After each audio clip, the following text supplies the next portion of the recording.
거룩하신 하나님, 영광을 홀로 받아 주옵소서. 우리 주 예수 그리스도의 은혜를 힘입어 주님 앞에 나온 우리 모두에게 성령으로 기름 부으시며 하늘의 문을 여사 하나님의 사람으로 승리하며 살아갈 수 있도록 주께서 복을 내려 주옵소서. 연약함은 가리우시고 또한 부족함은 채워 주시옵시며 범사에 감사하는 자로 주를 향해 달려갈 수 있도록 믿음을 더하여 주옵소서. 주여, 오늘도 예배하는 모든 저들의 귀한 간구와 응답하신의 놀라운 은혜를 경험하도록 하나님께서 친히 성령 가운데 우리 무리 안에 교통케 하옵소서. 예수 그리스도의 이름으로 기도하옵나이다. 아멘.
시편 121편을 교독하겠습니다. 내가 산을 향하여 눈을 들리라. 나의 도움이 어디서 올까? 여호와께서 너를 실족하지 아니하게 하시며 너를 지키시는 이가 졸지 아니하시리로다.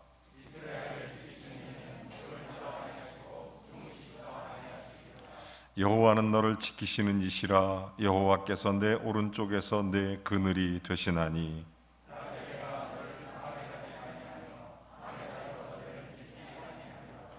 여호와께서 너를 지켜 모든 환난을 면하게 하시며 또 내 영혼을 지키시리로다.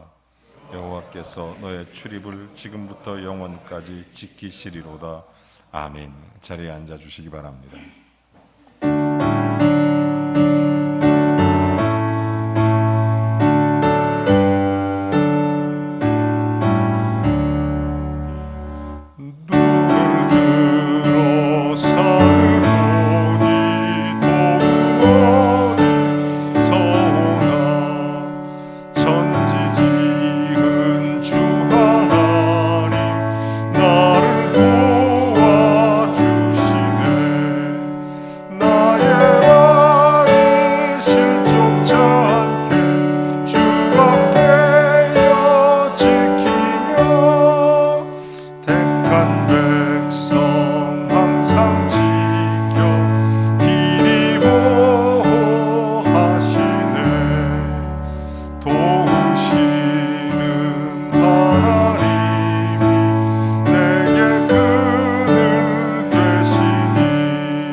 하나님 아버지, 은혜가 없으면 하루도 살아갈 수 없는 저희들을 눈동자처럼 지켜주시고 보살펴 주신 하나님 아버지, 감사와 찬송과 영광을 올려드립니다. 아멘.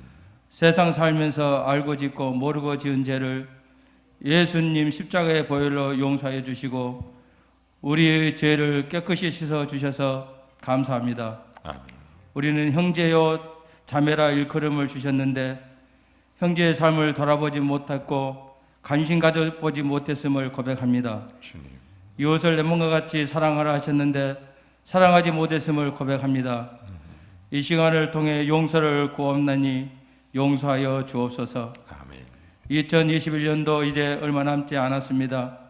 우리 범일교회를 축복하여 주시고 부흥 성장시켜 주셔서 아멘. 하나님의 지상 최고 명령인 복음을 전한 일에 전력을 다하는 교회가 되게 하여 주옵소서. 아멘. 세계 각국마다 많은 선교사님들을 파송하게 하시고 파송한 선교사님들을 모든 것을 책임질 수 있는 우리 범일교회가 될 수 있도록 복의 복을 더하여 주옵소서. 아멘.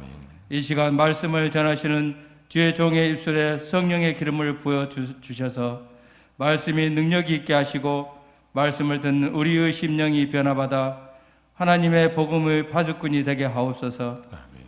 올 한 해도 얼마 남지 않은 시간 속에서 더욱더 몸된 교회를 사랑하고 충성하며 봉사하면서 하나님께 칭찬 듣는 우리의 삶이 되길 간절히 빌고 원하오며 우리 주 예수 그리스도 이름으로 기도드리옵나이다. 아멘.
사랑이 많으신 하나님 아버지, 오늘도 우리가 그리스도 예수의 이름으로 주님 앞에 우리의 기도의 제목, 또 마음의 소원, 그리고 주께 영광 돌리는 감사의 고백을 담아 예물을 봉헌하오니 받아 주옵소서.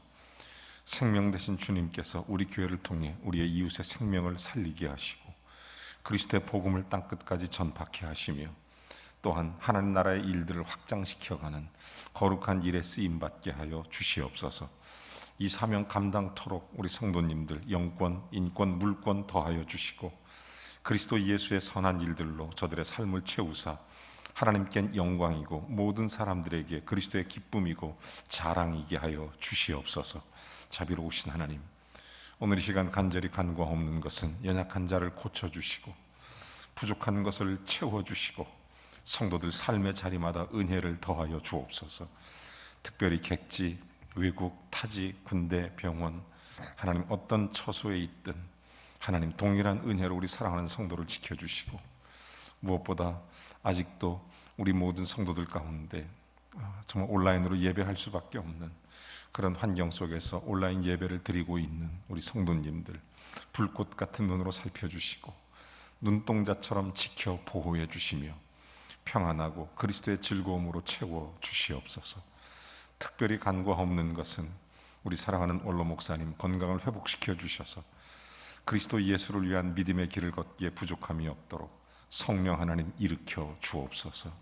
하나님 아버지, 오늘도 주께 나와 우리의 믿음의 고백을 담았사오니 받아주시고 늘 감사로 제사드리는 하나님의 사람이 되게 하옵소서. 예수 그리스도의 이름으로 간절히 기도하옵나이다. 아멘.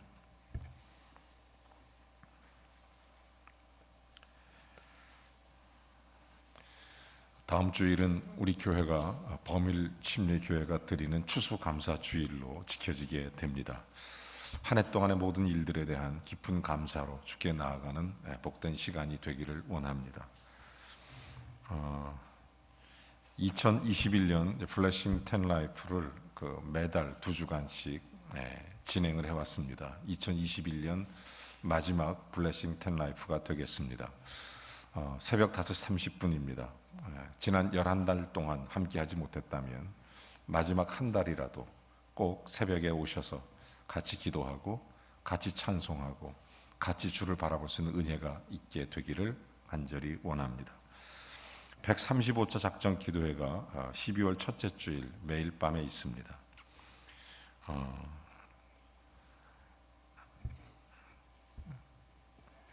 범일교회 7대 방역 수칙을 잘 지켜주시고 또 코로나 위기 가운데도 변함없이 교회가 이웃을 사랑하는 귀한 일들을 이루을 수 있게 되기를 바랍니다. 돌아오는 토요일에 우리 박종범 집사님 둘째 딸 은영이 결혼식이 있습니다. 그 아바니 센트럴 부산 호텔 5층, 장소가 어디냐면 여기 부산 금융 센터 바로 옆에 있습니다. 그래서 교회에 11시 반까지 오시면 같이 가실 수 있습니다. 오늘 4부 예배는 세계 여성 기도일 예배로 드려지게 됩니다. 오늘 4부 예배 후에 정기 재직회가 있습니다. 우리 재직되시는 분들은 꼭 참석해 주시기를 바랍니다. 2021년 사무처리회가 12월 첫째 주일에 있습니다. 원로 목사님 건강을 위해서 많이 기도해 주시기를 바랍니다. 권사 기도회가 코로나로 잠시 중단됐다가 다시 재개가 됐습니다. 비전센터 4층 토요일 오후 2시에 있습니다. 각 기관 보고서를 꼭 제출해 주시기를 바랍니다. 다른 광고는 주보를 참고하시거나 문의사항이 있으시면 사무실로 문의해 주시면 되겠습니다. 오늘 그리스도 예수의 은혜와 평강이 여러분과 모든 삶 속에 또 가족 속에 가득하시기를 주의 이름으로 축복합니다.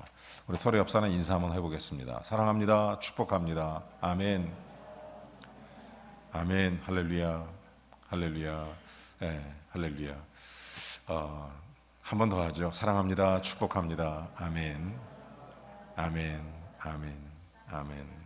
여러분들 화면 한번 쓱 지나가는데 아이고 누구 오셨구나. 누구 오셨구나. 그게 그렇게 감사하대요.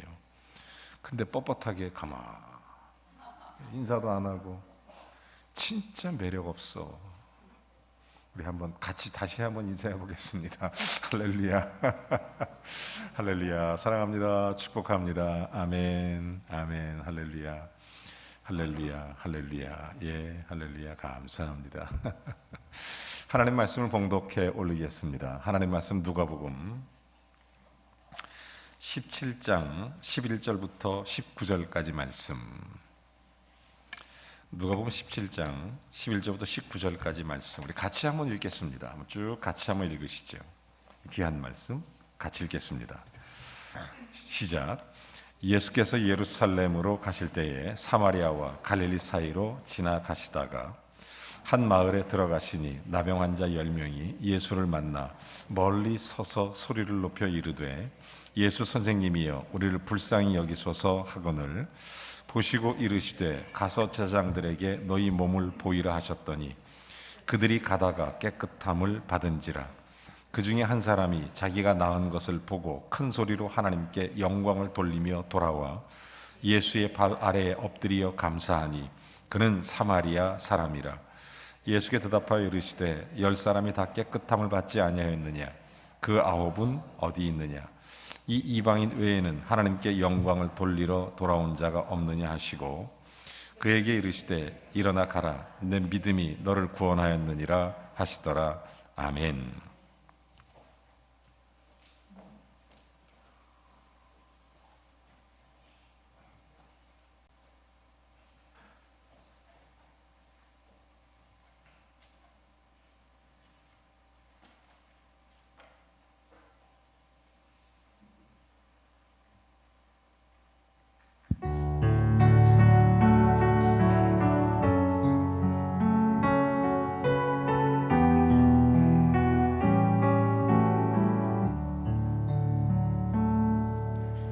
아침 안개 눈앞 가리듯 나의 약한 믿음 오심사일 때 부드럽게 다가온 주의 음성 아무것도 염려하지 마라 빗줄기에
인생을 살다 보면 예기치 않은 질병이 찾아올 때가 있습니다.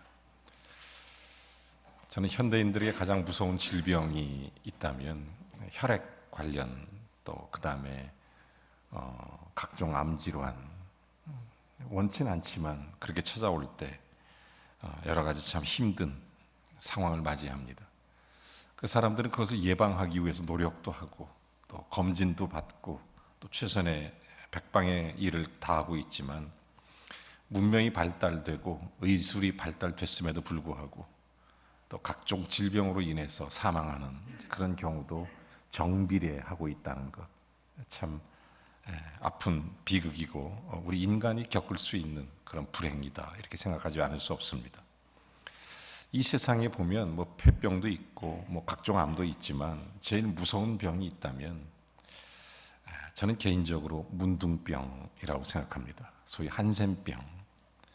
이 문둥병은 왜 그렇게 힘드냐면 쉽게 죽는 병도 아니고 한 번 걸리면 또 쉽게 낫는 병도 아닙니다.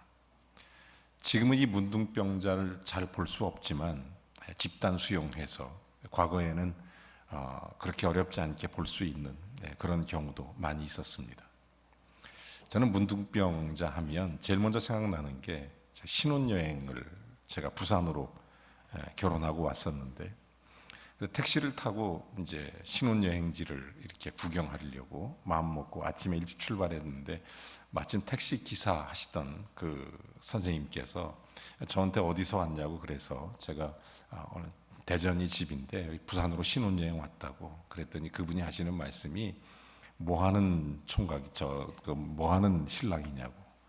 제가 교회 전도사라고 그랬더니 이분이 두 말도 안 하고 저와 제 아내를 딱 데리고 어디를 갔냐면 용호동 가서 지금 SK뷰 아파트 있는 지역 문둥이촌으로 저를 데리고 갔습니다.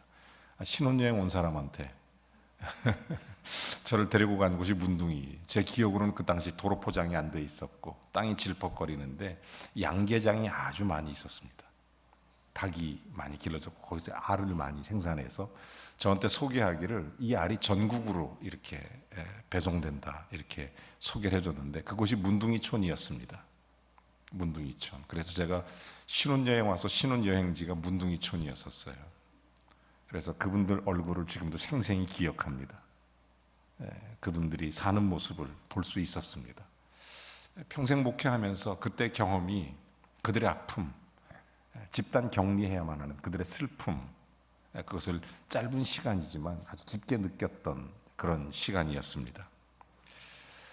인간의 모습을 이그러뜨리고 겉으로는 가장 추하고 더럽고 냄새가 나서 가족들과 함께 할 수도 없는 그런 질병, 격리 수용하는 질병. 그러다 보니까 성경에서도 이 질병을 저주받은 병이다, 이렇게 말해주고 있고, 한마디로 말해서 문둥병 걸린 나병 환자를 좋아하거나 그런 사람을 함께 침식을 한다는 것, 이것은 별로 기분 좋을 사람이 없을 것입니다. 하지만 그 당시 유대의 관습, 전통, 관례 이런 걸 전부 사실은 깨트리고 유대인들은 그렇게 그들을 격리해서 저주받은 질병으로 여겼지만 예수님은 그렇지 않으셨습니다. 예수님은 그렇지 않고 그들을 만나고 그들의 병을 고쳐주시고 심지어 시몬이라는 문둥병자 집에 가서 같이 식사도 하시면서 그렇게 지내셨던 성경의 기록들을 우리가 볼 수 있습니다. 오늘 우리가 읽은 성경 본문의 말씀도 그 같은 사건의 하나의 일환입니다. 예수님이 예루살렘 도중에 가시는 그 길에 문둥병자 10사람이 찾아옵니다. 깜짝 놀랐을 것 같아요. 문둥병자 10사람이 갑자기 예수님 앞으로 막 오니까, 격리되어 있는 사람들인데 오니까 얼마나 좀 놀랬고 당황스러웠겠습니까? 그래서 보통 사람이 기겁할 텐데 그들이 또 일제히 서서 이렇게 소리를 지릅니다. 예수님, 우리를 불쌍히 여기소서, 우리를 고쳐주소서, 우리를 긍휼히 여기소서, 이렇게 말합니다. 그때 예수님은 그들의 병을 고쳐주시면서 하시는 말씀이, 자, 그러면 이제 레위기 13장, 14장에 기록되어 있는 말씀처럼 너희 몸을 가서 제사장들에게 보여라, 이렇게 말씀을 하셨던 것입니다. 자, 그런데 놀라운 것은 그들이 제사장들에게 가서 자기 몸을 보여주기 위해서 가는 그 도중에 그들의 몸이 깨끗하게 나음을 얻었다는 사실입니다. 여러분, 전능자의 말에 순종한 놀라운 결과물, 하나님의 놀라운 역사를 경험했던 이 문둥병자들의 이야기입니다. 이처럼 놀라운 축복을 경험하게 된 것입니다. 그런데 그 중에 소위 종교적이라고 생각하는 그런 유대인들은 다 거버리고, 그 당시 이방인이고 또 사람 취급을 받지 못했던 사마리아 사람, 그 사람은 돌아와서 큰 소리로 하나님께 영광을 돌리며 예수님 무릎에 무릎을 꿇고 엎드려 경배하며 감사를 드렸다고 하는 것입니다. 자, 이때 예수님께서 그를 보고 하시는 말씀이 10사람이 전부 다 깨끗함을 얻지 않았느냐, 그 9은 어디 갔느냐, 이렇게 물어보시는 겁니다. 그리고 또 말씀하시기를 이 이방인 외에 하나님께 돌아와 감사드린 자가 그렇게 없더냐, 이렇게 말씀하시면서 그 고침받은 문둥병자에게 하시는 말씀이 일어나 가라, 내 믿음이 너를 구원하였느니라, 이렇게 말씀하시고 그를 돌려보냈습니다. 여러분, 이 말씀을 저는 읽으면서 이번 주간에 정말 굉장히 아픈 마음으로 제 자신의 삶을 돌아보고 우리들의 인생 가운데 하나님을 향해서 우리 스스로가 깊은 회개 속에 들어갈 수 있었습니다. 저는 여기 성경 본문의 말씀 가운데 한 귀절이 계속 제 귓가에 들려왔습니다. 그 9은 어디 있느냐, 그 9은 어디 있느냐. 이 말씀은 위선적인 종교인들에 대한, 껍데기만 있는 종교인들에 대한 핵심을 찔러주는 아주 자극적이고 깊이 있는 그런 말씀이었습니다. 여러분, 사람이 병중에서 고침받는다고 하는 것은 참으로 기쁘고 축복할 만한 그런 놀라운 일입니다. 여러분, 병들고 못 사는 게 우리 인간입니다. 병들면 못 살아요. 힘듭니다. 몸에 병을 지니고는 행복할 수가 없습니다. 인생이기 때문에, 육체를 입고 살기 때문에 어떻게 병들고 행복하겠습니까?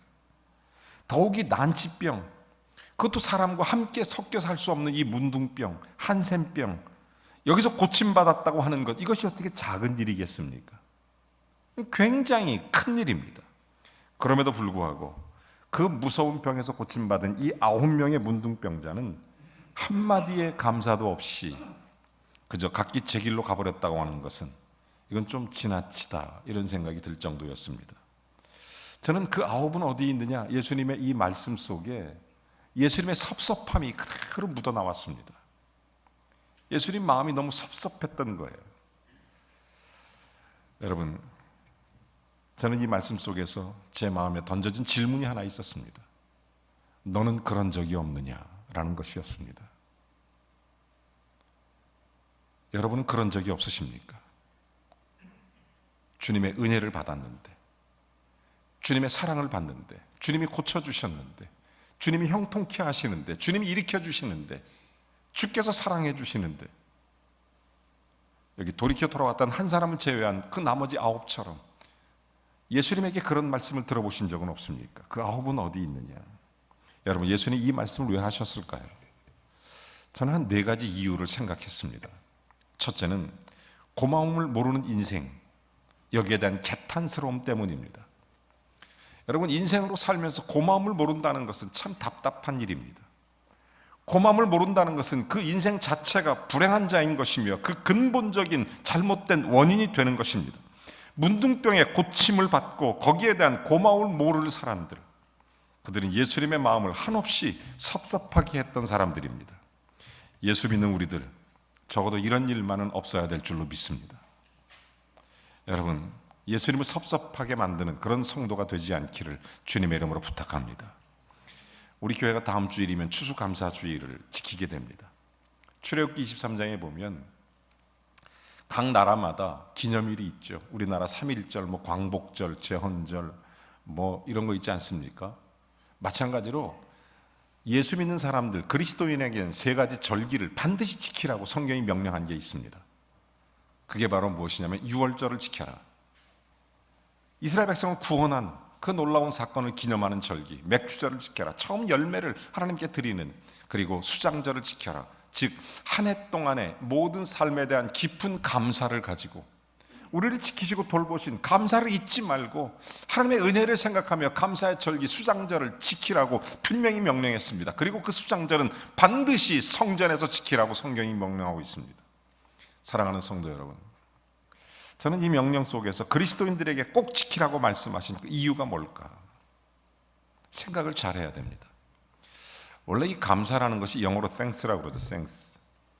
이 thanks라는 말의 어원은 생각, think라는 말에서 나온 것입니다.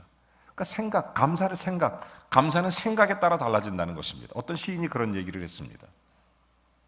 나는 어떤 감사 조건을 받았을 때 내가 받은 감사가 세상에서 제일 큰 거라고 생각하고 받는다. 참 멋있죠. 나에게 감사할 일이 있으면 나는 그것이 세상에 제일 크다고 생각하고 받고, 혹시 내가 화를 당했을 때 나는 그 화가, 내게 당한 그 화가 세상에서 가장 작은 화라고 생각하고 받는다. 그러다 보니까 나는 늘 감사할 수 있다. 이런 고백을 한 적이 있습니다. 여러분, 1년에 한 번씩 그렇게 맞는 감사절이면 우리는 무엇이 감사한지를 깊이 생각해 봐야 할 것입니다. 하나님의 은혜, 보호의 은총, 생존의 축복, 공급의 사랑, 그 밖에 우리가 받고 있는 것들이 얼마나 많은지 모릅니다. 저는 지난 1년 동안 우리 교회가 코로나 위기 가운데 지켜주신 하나님의 은혜를 찬송합니다. 너무 감사하게도 우리 성도들과 우리 성도들의 가족 중에 코로나 걸린 사람이 한 명도 없었어요. 너무너무 기쁘고 감사하고, 지켜주신 하나님의 은혜가 너무 감사하고, 불꽃 같은 눈으로 또 사랑 같은 눈동자로 보호하신 하나님께 얼마나 감사하고 영광을 돌리는지 모릅니다. 너무너무 하나님께 감사했어요. 돌이켜보니까 너무 감사했어요.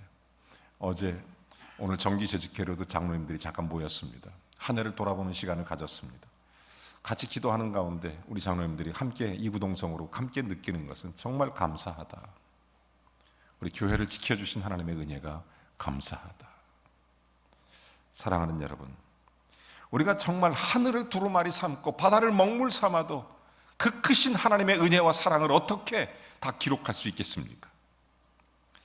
여러분, 범사에 감사를 느끼고 고마움을 깨닫고 감사하는 삶을 살아가는 우리 범일교회 모든 성도들이 되시기를 주의 이름으로 축원합니다. 그 9은 어디 있느냐? 저는 이 두 번째로 이 질문 앞에 이런 대답을 들었습니다. 그것은 종교성은 있지만 인간성이 없는 사람들에게 던지는 질문입니다. 여러분, 오늘 성경에도 보면 지금 되돌아와서 예수님 앞에 엎드린 사람은 사마리아 사람입니다. 문맥상으로 봐서 그 가버린 사람은 유대인들입니다. 여러분, 유대인과 사마리아인, 대표적으로 보면 사마리아 사람은 이방 사람이라고 일컬어지고 유대인은 종교적인 사람이라고 일컬어지는 사람들입니다. 언제나 이렇게 협격한 차이를 나타내는 것이 유대인과 사마리아 사람입니다. 이게 성경이 우리에게 가르치는 구체적인 현상. 누가복음 10장에 보면 재미난 예수님의 비유 이야기가 하나 있습니다. 사마리아 사람의 이야기입니다. 어느 날 한 사람이 길을 가다가 강도를 만났습니다. 그 사람이 강도를 만나 거반 맞아 죽게 됐습니다. 피를 흘리고 쓰러졌습니다. 그때 종교적인 레위인이 지나갑니다. 제사장이 지나갑니다. 그들은 그것을 보고도 외면하고 지나갑니다. 하지만 그들은 나름대로 이유를 댔지만, 종교적인 이유를 댔지만 보지 않고 지나갔으나 사마리아 사람은 지나가다가 그를 감싸주고 씻어주고 그를 다 싸매어주고 그를 들쳐업고, 그리고 여관에 들어가 그로 모든 치료를 감당한 후에 혹시 부비가 더 들면 내가 다녀오는 길에 그 부비를 갚겠다고 말하는 이 사람을 특별히 부탁하고 그 사마리아 사람이 떠나가는 그런 장면입니다. 그리고 예수님이 이런 질문을 합니다. 이 사람들 중에 누가 너희의 이웃이냐? 이렇게 질문하는 거 아닙니까? 여러분, 오늘날 얼마나 많은 사람들이 예수 믿는데 종교성은 있지만 인간성이 없는 사람들이 얼마나 많습니까? 그 9은 어디 있느냐? 강도 만나 피투성이 되고 그를 살려줬는데, 여러분, 오늘 본문 같은 이야기가 반복되는 거죠. 자, 같은 문둥병자, 같이 생활하고 같이 먹고 같이 지냈음에도 불구하고 거기에 고마움을 느끼고 돌아와서 감사한 사람은 사마리아 사람 한 사람. 인간다움이 있다는 거예요. 인간다움이, 사람다움이 있는 것입니다. 여러분, 감사를 모르는 건 사실은 사람다움이 아닌 거죠. 그 9은 어디 있느냐? 예수님 눈에는 그 9은 종교성은 있지만 인간성은 없는 것입니다. 여기서 반드시 기억하고 짚고 갈 사실은 심각한 문제가 제기되는 것입니다. 그것이 무엇입니까? 잘못된 종교관은 인간성을 상실케 한다는 것입니다. 많은 사람들이 기도하고 믿음 있다고 말하는데 인간성이 없어요.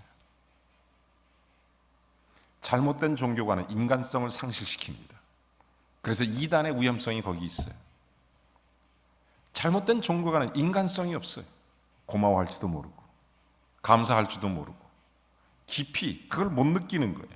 심지어 오래 믿은 사람들, 제사장, 서기관, 레위인, 이 종교적인 사람들, 기도 많이 하는 사람들, 먼저 믿은 사람들, 그런 사람들이 항상 조심해야 될 것은 바로 여기에 있습니다.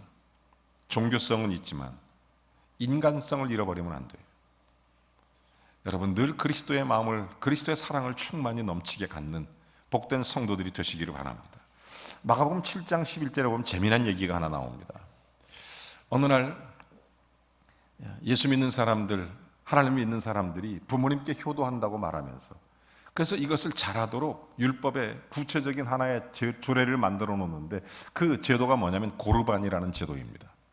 자, 이렇게 부모에게 효도해라, 부모에게 자기가 가진 것을 드려서 부모가 편안히 노후를 보낼 수 있도록 해라, 이렇게 성경이 분명히 가르쳐주고 있음에도 불구하고 이 하나님 믿는다고 하는 사람들이 자기는 하나님께 하기 때문에 부모에게 할 게 없다, 그러니 하나님께 한 것이고 부모에게 한 것이다, 그러니 부모를 소홀히 한다, 이렇게 생각했던 제도, 이것을 고르반을 악용하는 것을 고르반이라고 했어요, 예수님께서. 여러분, 요한복음 4장 20절에 뭐라고 쓴 줄 아십니까? 예수님께서 하시는 말씀입니다. 사람이 옆에 있는 이웃을, 옆에 있는 형제를 사랑하지 않으면서 어떻게 하나님을 사랑한다고 말할 수 있느냐? 그건 거짓말하는 자다, 이렇게 말했습니다. 종교성은 있지만 인간성을 상실한 사람들, 그 아홉은 어디 있느냐? 여러분, 예수 믿고 살면서 우리가 그리스도의 귀한 사랑을 드러내는 복된 믿음의 성도가 되기를 주의 이름으로 축원합니다. 우리가 가는 곳에 예수의 사랑이 흘러 넘쳐야 됩니다. 여러분의 호주머니가 열리기를 바랍니다. 이웃을 위해서. 할렐루야. 여러분의 손길이 이웃을 향해서 펼 수 있기를 바랍니다. 종교성은 있지만 사랑이 없는 사람들, 종교성은 있지만 감사를 잃어버린 사람들, 종교성은 있지만 믿음의 고백을 잃어버린 사람들이 얼마나 많은지 알 수 없습니다. 여러분, 오늘 성경에도 그런 얘기가 반복되고 있는 거예요. 여러분, 우리가 항상 깨달아야 돼요.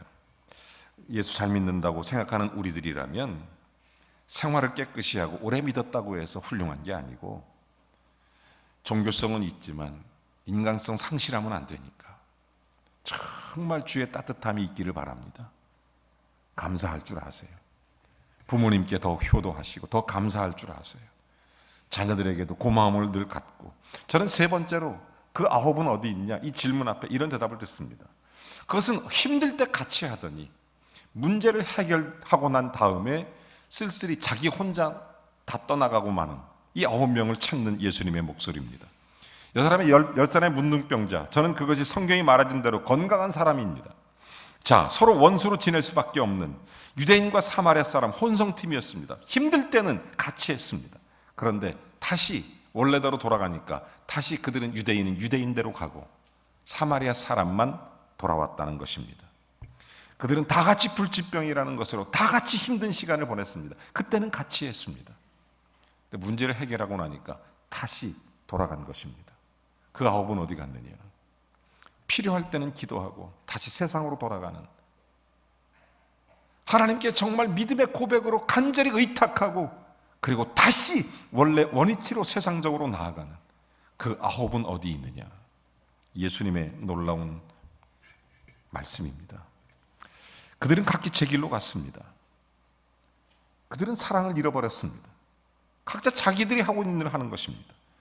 저는 또 한 가지, 그 아홉은 어디 있느냐, 이런 질문에 생각은 있지만 이론은 있지만 행동이 없는 그런 사람들을 향한 주님의 놀라운 도전입니다. 여러분, 10명의 문둥병자들, 그들은 똑같이 고침받았을 때 그 감격은 똑같았을 것입니다. 그들이 고침받았을 때 그들은 굉장히 기뻤을 것이고 마음으로 생각했고 그랬을 것입니다. 여러분, 감사라는 것은 생각만으로 멈추면 의미가 없어요. 말로 고백하는 것도 중요한 일입니다만 것입니다. 행동으로 나타난 사람, 사마리아 한 사람밖에 없습니다. 한 사람밖에 없어. 사마리아 사람 한 사람. 문제는 여기 있습니다. 사람이 은혜를 입었을 때 마음속으로 고맙다, 당연히 누구나 다 할 수 있는 일입니다. 말로 고맙다, 보통 사람 할 수 있는 일입니다. 하지만 행동으로 할 수 있는 사람, 여기 사마리아 사람 한 사람밖에 없었다는 것입니다. 예수님이 그래서 물어보는 거예요. 그 9사람 어디 있느냐? 만약 그 감사가 거기에 그쳐버리면 가치를 인정받을 수 없으니까 문제는 그 다음에 따라오는 구체적인 행동의 역사가 반드시 있어야 된다는 사실입니다. 오늘 여기 찾아온 사마리아 사람에게는 바로 그것이 있었던 것입니다. 예수님은 그것을 그 사람의 믿음이라고 말씀하셨습니다. 내 믿음이 너를 구원하였느니라 이렇게 말합니다. 예수님은 감사로 주께 영화롭게 찾아온 사람들에게 그의 믿음이라고 얘기하는 것입니다. 야고보 사도는 성경 야고보를 통해 행함이 없는 믿음은 죽은 믿음이니라, 행동이 따르지 않는 사람은 참 사랑일 수 없다. 그러므로 행함이 없는 이런 것은 이론이고 생각이고 마음일 뿐이지 그것은 믿음이 아니라는 것입니다. 여러분, 감사할 줄 아는 사람, 믿음이 있습니다. 믿음. 우리 가운데 금년에 좋은 일이 많이 있은 그런 분도 있을 것이고 또 그러지 못한 분도 있을 것입니다. 모든 것보다 정말 우리가 감사해야 될 일은 여기 문둥병자가 고침받은 것보다 더 큰 영혼의 질병을 고침받은 하나님의 은혜에 대한 큰 감사가 우리의 믿음 가운데 일어날 수 있기를 바랍니다. 또한 여러분의 삶 가운데 1년 동안 힘들고 어려운 시간을 보냈는지는 모르지만 그래도 지켜주시고 붙들어 주시고 여러 가지 일들을 합력하여 선을 이루신 하나님을 바라본다면 믿음 가운데 감사할 수 있는 하나님의 사람이 되셔야 합니다. 저는 목회하면서 늘 이런 생각을 합니다. 한 해 동안 돌아보면서 우리가 매달 주님께 허락하신 은혜에 대한 11조를 주님께 감사로 드리지만 추수감사절 때는 제가 특별히 한 해 1년의 감사로서 11조를 한 번 더 합니다. 이번 일에 하나님의 은혜를 주셔서 저에게 정말 늘 그런 감동을 주세요. 하나님, 한 해 동안 지켜주신 은혜에 감사합니다. 그래서 저는 항상 추수감사절이 있는 달에는 11조를 2번 합니다. 여러분, 이 일에 우리 장로님들, 권사님들, 집사님들이 많이 함께 해주십니다. 그렇게 감사한 마음으로 한 해를 지키시는 하나님께 감사함으로 그렇게 하는 거죠. 우리의 행동이 뒤따라가는 것입니다. 고백이 뒤따라가는 것입니다. 우리는 그 가버린 9사람의 유대인들 같지 않고 이 사마리아 사람처럼 예수님께 찾아와서 그 발에 엎드려 경배하면서 그 주님의 몸된 교회에 무엇이 필요한지, 그 교회를 어떻게 세울 것인지, 나를 통해서 그 이웃을 어떻게 주님 앞에 세워 나갈 것인지, 하나님의 일들이 나를 통해 어떻게 드러날 것인지, 내가 예수 그리스도를 믿는 하나님의 사람으로 내가 몸된 교회로 내 속에 그리스도를 어떻게 드러낼 것인지, 내가 주의 종으로 어떻게 나를 통해 예수를 나타낼 것인지, 이것을 구체적인 믿음을 보겠다는 것입니다. 예수님은 그 한 사마리아 사람의 행동에 대해서 내 믿음이 너를 구원했다 이렇게 말하는 것입니다. 하나님은 불평이 많은 사람의 기도를 외면하십니다. 감사하며 기도하면 더 큰 감사를 주시는 분이 하나님이십니다. 제가 카린 카돌로스라는 목사님이 쓰신 찬송의 힘이라는 책의 한 예화 하나를 여러분에게 들려드리고 설교를 마치겠습니다. 이분이 원래 찬양 지휘하시는 분이신데 굉장히 참 은혜로운 음악가이십니다. 그분이 쓴 책에 이런 내용이 있어요. 이분이 결혼을 해서 잘 살아가는데 그만 딸아이가 정신적인 질환이 생겼습니다. 정신병원에 입원을 했어요, 딸이. 그러니까 이 부부가 얼마나 힘들겠어요. 매일 눈물로 그렇게 살아가고 시름이 깊어지는데 어느 날 이 아버지가 성경을 읽다가 데살로니가전서 5장 16절부터 18절까지 성경을 읽었습니다. 항상 기뻐해라, 범사에 감사하라, 쉬지 말고 기도해라. 큰 은혜를 받았습니다. 근데 그날 저녁 아내에게 얘기를 해요. 여보, 내가 성경을 읽다가 하나님께서 이렇게 말씀하시는데 항상 기뻐해라, 범사에 감사해라, 쉬지 말고 기도하라 이렇게 말씀하시는데 우리 이렇게 해보자고. 근데 아내가 화를 내면서 이렇게 얘기합니다. 여보, 지금 우리가 그럴 상황이냐고. 우리 딸아이가 병원에 입원해 있고 생각을 해보라고. 우리가 기뻐하면, 그리고 우리의 인생의 모든 삶을 감사하고 다니면 다른 사람들이 드디어 저 사람들도 미쳤다고 얘기할 거라고, 흉볼 거라고, 처신 좀 똑바로 하라고 아내가 막 화를 내기 시작했습니다. 딸아이가 절망적인데 어떻게 우리가 감사하고 기뻐하는 모습으로 살아갈 수 있겠냐고. 남들도 우리 딸애처럼 이상한 거 아니냐고 그렇게 볼 거라고. 그때 남편이 얘기합니다. 그래도 어쩌냐고. 성경이 그렇게 하라고 말하니까 한 번만 해보자고. 아무리 힘들어도 기뻐하고 기도하고 감사해보자고. 아무리 가진 것이 없어도 내가 한 해 동안의 모든 삶에 대한 고백을 해보자고. 그렇게 믿음으로 드려보자고. 그렇게 기뻐하고 기도하고 감사하자고. 오늘부터 무조건 하나님께 감사하고 하나님께 기뻐하고 하나님 앞에 기도하겠다고. 그렇게 하면서 부부가 밤새도록 감사의 기도를 올리기 시작했던 것입니다. 그래서 그들이 그동안의 기도를 뒤로 하고 이렇게 기도했습니다. 그들의 기도문을 제가 잠깐 읽어드리겠습니다. 하나님, 당신이 우리를 사랑하심을 압니다. 그리고 우리 딸을 사랑하심도 압니다. 지금 우리 딸애가 정신병에 걸린 것도 하나님이 그를 통해 이루실 일이 있어서 그러신 줄을 알고 감사를 드립니다. 우리에게 그 아이를 입원시킬 수 있는 경제적인 여유를 주신 것을 감사드립니다. 또한 우리 자신이 딸을 사랑하는 것보다 하나님이 우리 딸을 더 사랑하고 계신다는 것과 전능하신 하나님의 손이 그를 치료하실 것을 믿고 감사를 드립니다. 그의 기도문입니다. 자, 이렇게 기도할 때 두 사람이 통곡합니다. 왜냐하면 그 딸아이에 대해서 불평하고 원망하고 하나님께 대하여 왜 나한테 이런 일이 생기냐고, 왜 나한테 이런 어려움이 있냐고 그렇게 괴로워하고 그런 자기 자신의 모습을 보기 시작했기 때문에 그들은 자기 자신의 마음을 뉘우치고 회개하면서 밤새도록 기도하면서 이 방바닥에 눈물로 다 적셨습니다. 자, 밤새 기도하고 났는데 다음날 아침에 잠시 쉬고 있을 때 병원에서 전화가 왔습니다. 담당 의사 선생님의 전화였습니다.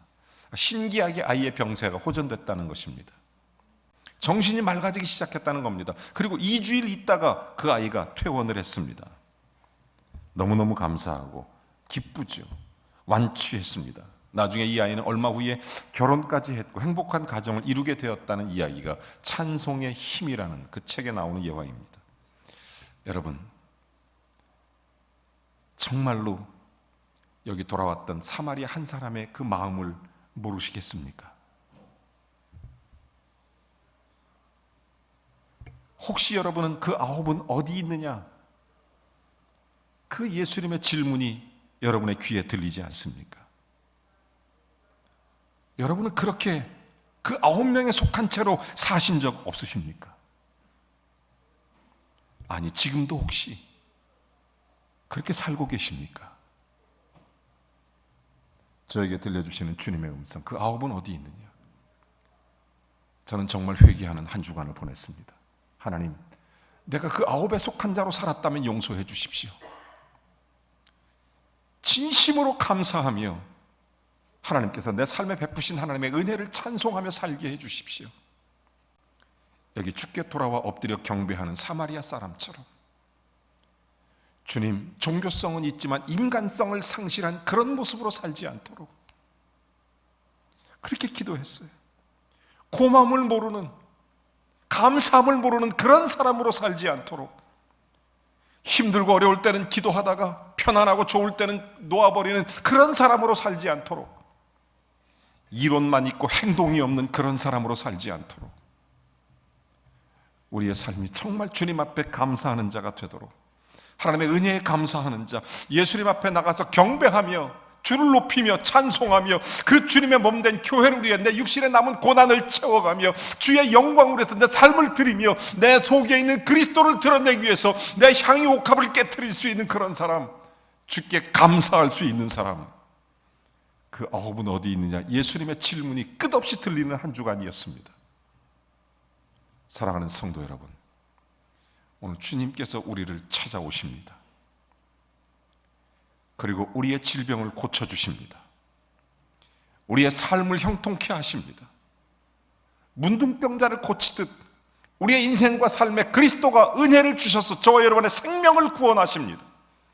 생사화복을 주관하시며 우리의 모든 삶에 합력하여 선을 이루게 하시며 우리의 인생에 그리스도를 찬송하며 높이게 하시며 주를 경배케 하시며 기도하게 하시고 주의 은혜 속에 성령의 교통하심을 누리게 하십니다. 주의 은혜가 우리에게 있습니다. 우리가 할 일이 무엇입니까? 돌이켜 주께 감사하는 자가 되는 것입니다.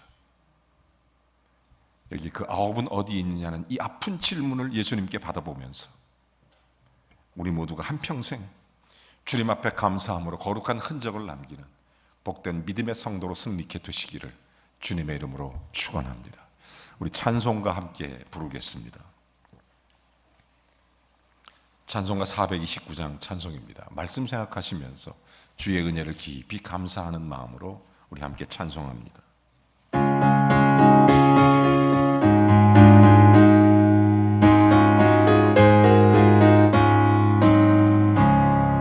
세상 모든 분파 너를 흔들어 약한 마음 낙심하게 될 때에 주의 크신 복을 내가 할리라. 주의 크신 복을 내가 할리라. 받은 복을 세어 보아라.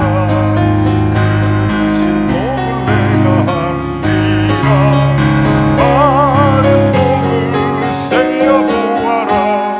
주의 크신 복을 내가 할리라. 세상 근심 누르고 십자가를 등에 지고 나갈 때 주가 내게 주신 복을 세어라. 두려움 없이 항상 찬송하리라. 받은 복을 세어 보아라. 크신 복을 내가 할리라. 받은 복을 세어 보아라. 주의 크신 복을 내가 할리라. 세상 권세 너의 앞길 막을 때 주만 믿고 낙심하지 말아라. 천사들이 너를 보호하리니 염려 없이 앞만 보고 나가라. 받은 복을 세어 보아라. 크신 복을 내가 할리라. 받은 복을 세어 보아라. 주의 크신 복을 내가 할리라. 다음 주일은 추수감사주일입니다. 이번 주간에 감사 주간을 지키시기를 바랍니다. 여러분, 감사함으로 한 주간을 살아가십시오. 여기 돌이켜 예수께 왔던 사마리아 사람처럼 그 아홉은 어디 있냐는 우리의 지난날의 잘못을 회개하십시오.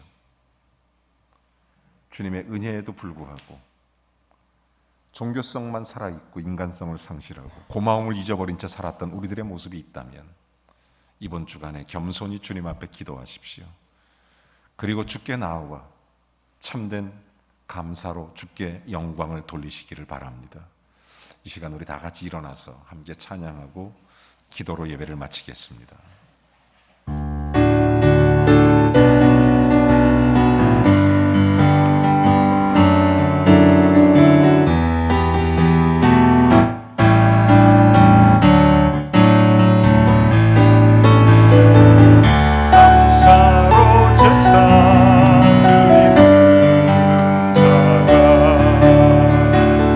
하나님을 영화롭게 하나니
주 예수 그리스도의 은혜와 하나님 아버지의 극진하신 사랑과 성령의 교통 내주 충만하심이 감사 주간을 보내는 사랑하는 성도 모두에게 하나님의 은혜와 평강이 더하며 주께 돌아와 감사했던 하나님의 사람으로 주를 영화롭게 하고 그 감사로 주를 예배하며 그 감사함으로 기도하며 그 감사함으로 주의 기쁨 가운데 거하는 복된 성도의 삶을 살아가도록, 그리고 우리의 삶 속에 예수 그리스도를 드러내는 복된 믿음의 통로 되도록, 이 사명 감당하도록 영권, 인권, 물권 더하시도록 우리 구주 예수 그리스도의 이름으로 간절히 축원하옵나이다. 아멘.